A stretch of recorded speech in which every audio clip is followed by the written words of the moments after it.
नमस्कार. ठरलं तर मग या मालिकेच्या आजच्या भागामध्ये काय होणार आहे ते आपण पाहू. सुरुवातीलाच आपण पाहतो की सायलीच्या अंगावर तेल सांडल्यामुळे सर्वजण अस्मिताला ओरडतात. अस्मिता बोलते, मी काय केलंय? मी तर चालले होते, हीच मध्ये आली. सुमन सायलीला बोलते, अरे बापरे, हे काय झालं? खूपच तेल सांडलं ग.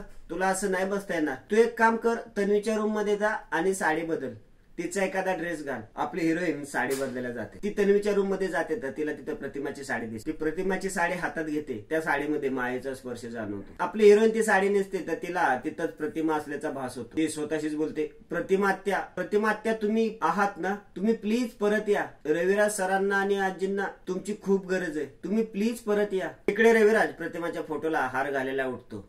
तो हार घालत असतो. तेवढ्यात आपली हिरोईन तिथे येते. पूर्णाजीचं लक्ष तिच्याकडे जातं तर ती तिच्याकडे बघतच राहते. तिला आपल्या हिरोईन मध्ये प्रतिमाचा भास होतो. पूर्णाजी बोलते, प्रतिमा. सर्वजण आपल्या हिरोईनकडे बघत राहतात. तन्वी सायलीला बघून चिडते.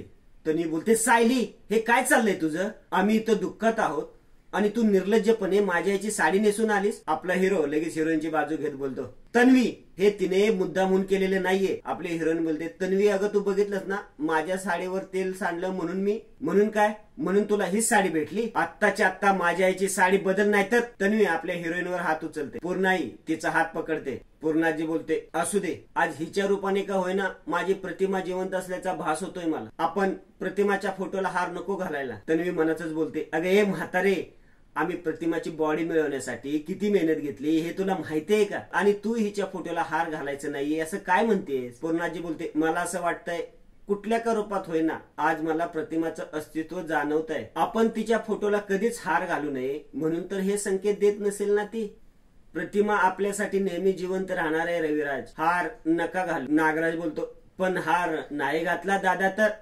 रविराज बोलतो, काही बिघडत नाही. भावनांना कधीही मृत्यू नसतो. आजवर आपल्या प्रतिभाला आपण आपल्या मनामध्ये जपून ठेवलं होतं, इथून पुढे ठेवू. इथून पुढे कोणीही प्रतिमाच्या फोटोला हार घालणार नाही. अस्मी मनातच बोलते. इथे येऊन सुद्धा सायलीने तिचा भंपक दिखाऊपणा केलाच. उगाच सगळ्यांना इमोशनल करून टाकलं. पुढे आपण पाहतो की सर्वजण बसलेले असतात. कल्पना बोलते, भाऊजी तुम्ही एकटं वाटून घेऊ नका, आम्ही सगळे तुमच्या सोबत आहोत. बरं, आम्ही निघू आता?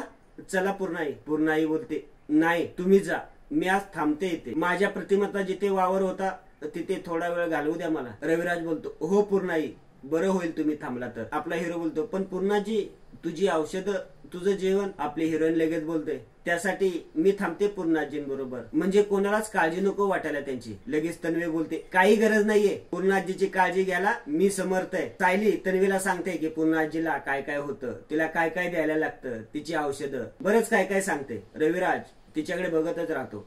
रविराज बोलतो, पूर्णाई, तुम्हाला आठवतंय ज्यावेळेला प्रतिमा होती त्यावेळेला तिनेही असाच एकदा आग्रह केला होता. ती मला म्हणाली होती की तुम्ही जा त्यांच्या बरोबर, आणि तिने या सगळ्या गोष्टींची आठवण करून दिली होती. पूर्णाजी बोलते, हो आठवतंय.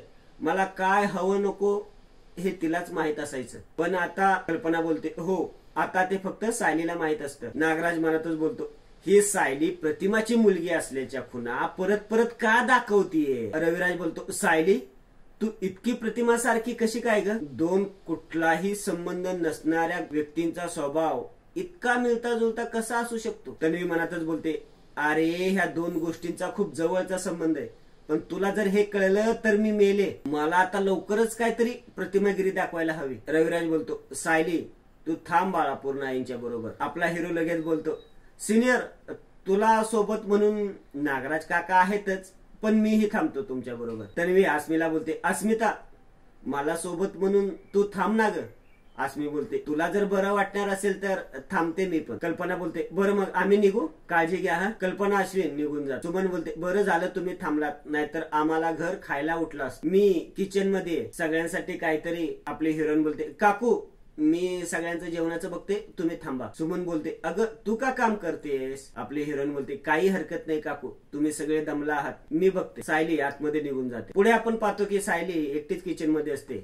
तिला आवाज येतो, आई, मला लाडू पाहिजे आत्ताच्या आत्ता. ती इकडे तिकडे बघत असते, तिला कोणी दिसत नाही. तिला आवाज येत असतो, आई मला दे ना ग लाडू आत्ताच्या आत्ता, आई दे ना ग लाडू. एवढ्यात आपला हिरो तिथून जात असतो. त्याचं लक्ष सायलीकडे जातं आणि आजचा हा भाग इथेच संपतो. पुढील भागामध्ये आपण पाहतो की आपली हिरोईन रविराजसाठी जेवण घेऊन येते.